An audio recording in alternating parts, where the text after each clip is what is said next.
This video is brought to you by patreon.com/worsttake. Get access to exclusive live streams and Discord servers, on-screen shoutouts, and early access to some videos when you join now. Help make sure that we can continue to make content like this by supporting the Patreon. Links are in the description down below.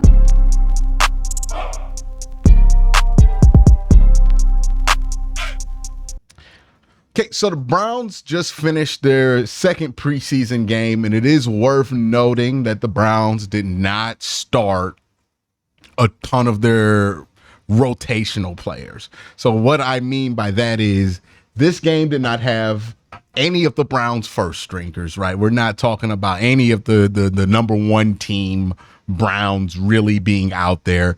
I guess you can, by a stretch, say maybe Shelby Harris counts as a number one string guy, and then maybe Deontay Foreman counts as a number one guy because he might be the number one running back.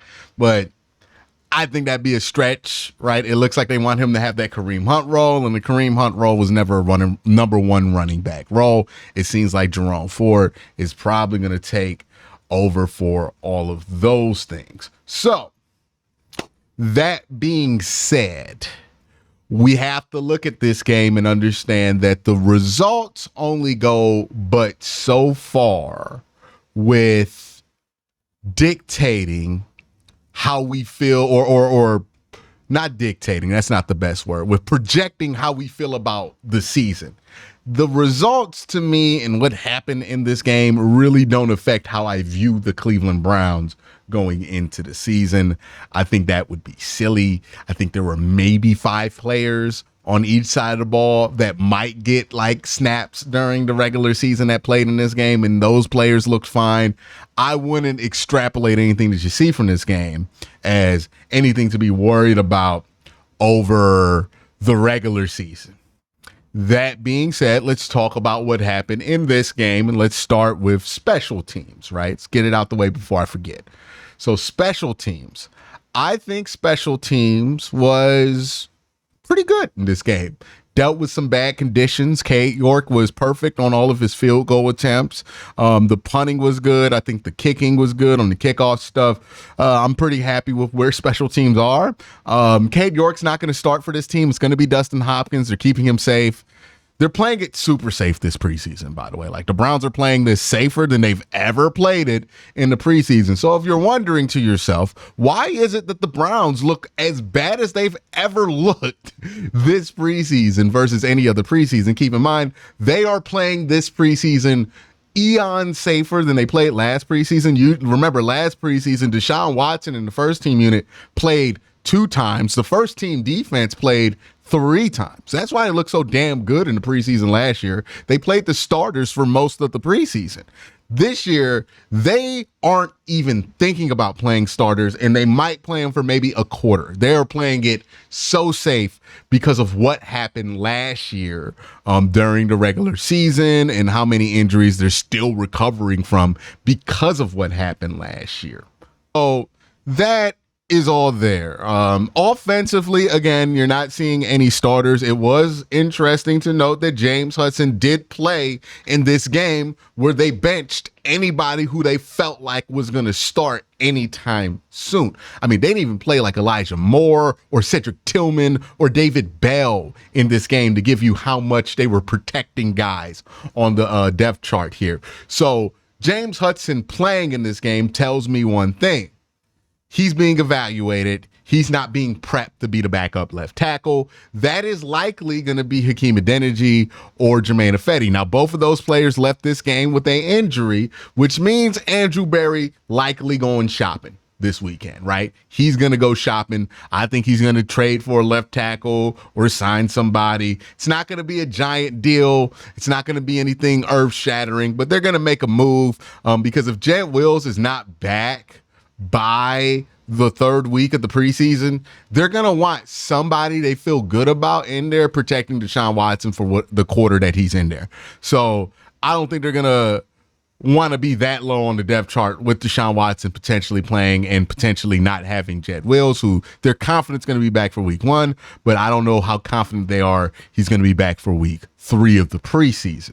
So that's probably going to be something that breaks this week. I wouldn't be surprised if they made a move there, and I think it'll be something stronger than just signing a free agent left tackle to play some snaps. I think they're going to make a move for somebody they feel good about, at least protecting Deshaun for a quarter. It's not going to be like a crazy investment, but they'll invest in it.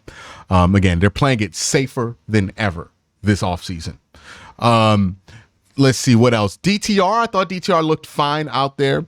You saw him throw the ball downfield a little bit more often. I think that was a good thing. DTR was getting the ball downfield. DTR was not just staying in that 10 to 15 yard range. And the thing I want to see in the preseason with players who have known issues, I don't want to see you do the things that you're good at, right? We know what DTR is good at. I don't want to see you fall into that comfort zone and only do the things that you're good at.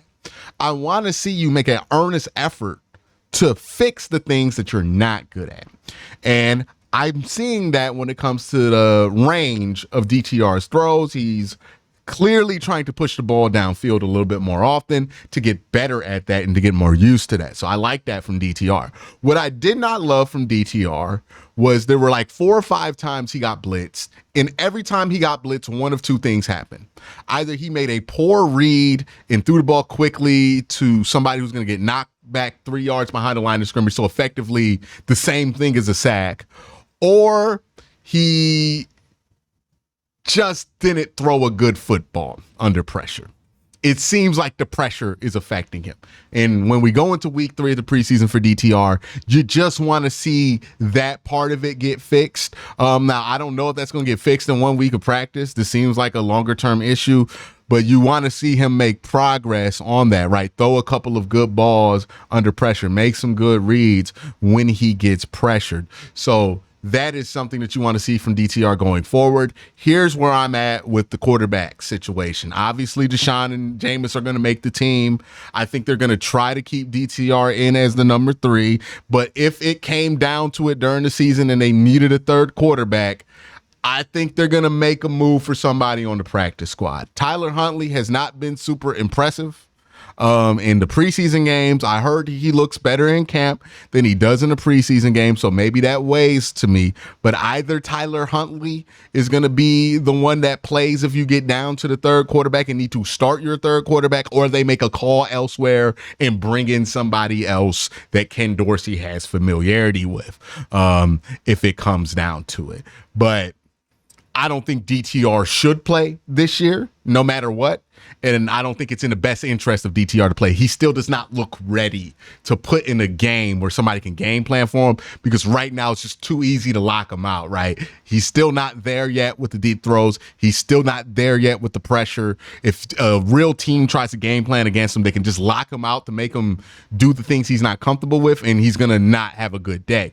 That's why I would be more comfortable with the veteran there, who's a lot harder to lock out. DTR, the potential's there, but he's not there yet from a avoiding being locked out kind of perspective there.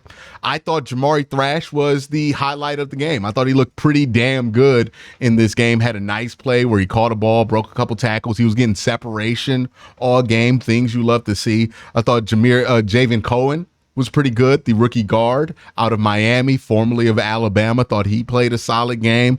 I thought the offensive line in general, especially when Nick Harris and the second, third string group was out there, I thought they played much better than they did the week prior. I thought the operations from the sideline was much better. That was one of my key things I wanted to pay attention to, was how does the operations look for this team when they're out there, because it was a little sloppy last week. Like, play calls were getting in late. They had to call a timeout just to get a play off a couple of times.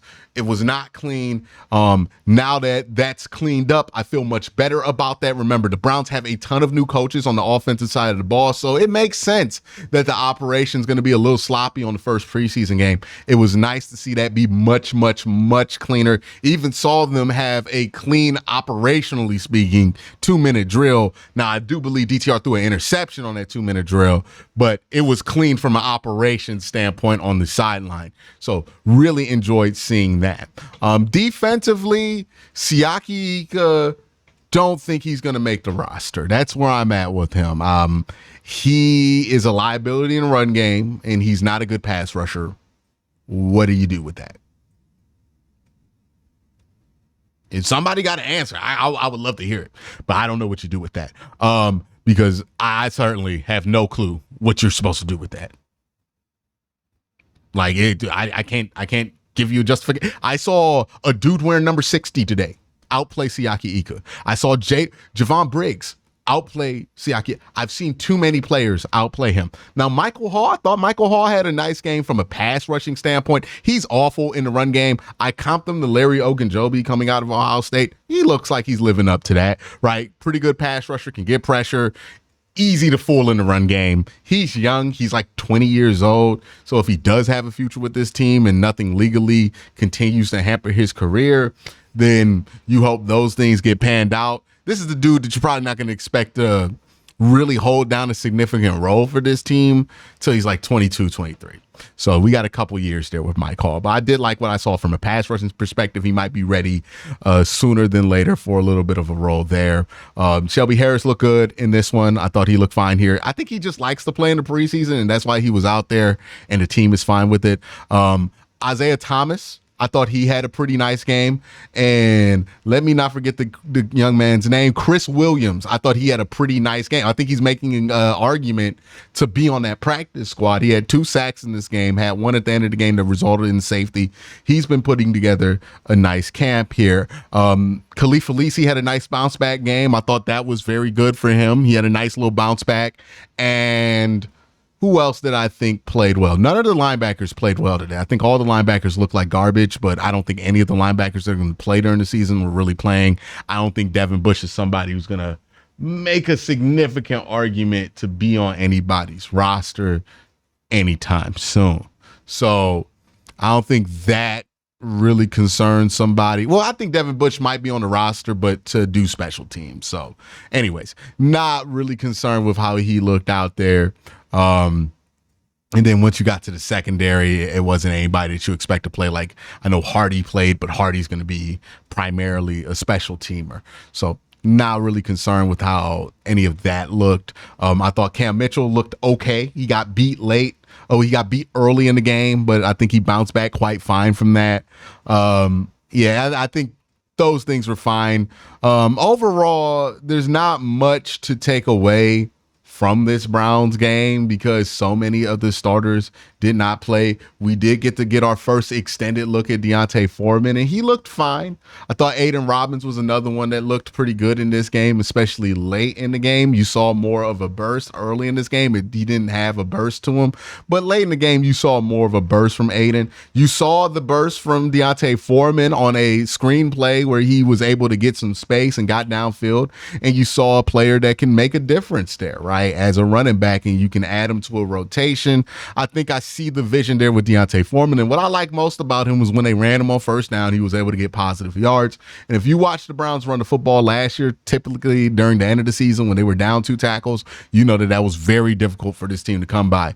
So I like that from Deontay Foreman. I'm pretty encouraged with what I saw out of him in this game. But yeah, overall, not going to take away too much. Like, nothing about what happens in this preseason game or last preseason game or even in the next preseason game where the starters are going to play is going to change much about how you feel about the Cleveland Browns because they're just not showing that much. This is the safest they've ever played the preseason. This is the most precaution that they've ever taken in the preseason, and it's showing itself on the field because they're not taking very many risks during this preseason.